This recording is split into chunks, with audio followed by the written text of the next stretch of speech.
নমস্কার সবাইকে। বনবাসের দিনগুলো সহজ ছিল না। তবু দণ্ডকারণ্যের গভীর বনে একটি ছোট কুটিরে শ্রীরামচন্দ্র, সীতা এবং লক্ষ্মণ শান্তিতে বাস করতেন। চারপাশে গাছপালা, পাখির ডাক আর নদীর কলকল ধ্বনি সব মিলিয়ে সেই কুটির ছিল ভালোবাসার আশ্রয়। প্রতিদিন ভোরে রাম বনফুল কুড়িয়ে আনতেন, সীতা সেই ফুল দিয়ে কুটির সাজাতেন।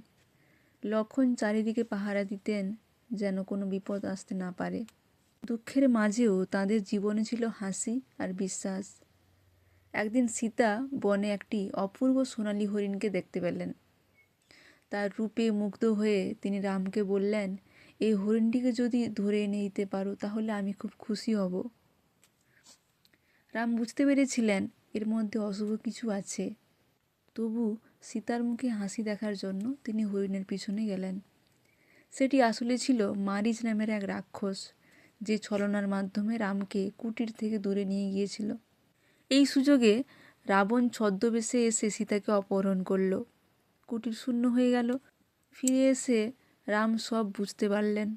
কষ্টে তাঁর চোখ অশ্রুসিক্ত হয়েও মনোবল হারালেন না। সীতার সন্ধানে বেরিয়ে পড়লেন রাম। পথে পেলেন জটায়ুকে, যিনি সীতাকে রক্ষা করতে গিয়ে প্রাণত্যাগ করেছিলেন। রাম জটায়ুর জন্য পিতার মতো শ্রাদ্ধ করলেন। সেই মুহূর্তে বোঝা গেল রাম শুধু বীর নন, তিনি গভীরভাবে মানবিক। পরে হনুমানের সঙ্গে দেখা হলো। হনুমানের ভক্তি আর সাহস রামকে নতুন শক্তি দিল। হনুমান লঙ্কায় গিয়ে সীতাকে বললেন, মা, আর অল্প সময়, রামচন্দ্র আসছেন।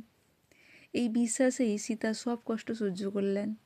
এই গল্প আমাদের শেখায়, ভালোবাসা দূরত্বে হারায় না, ধর্ম কখনো পরাজিত হয় না, আর সত্যের পথ যতই কঠিনই হোক শেষটা কিন্তু সুন্দরই হয়। ধন্যবাদ।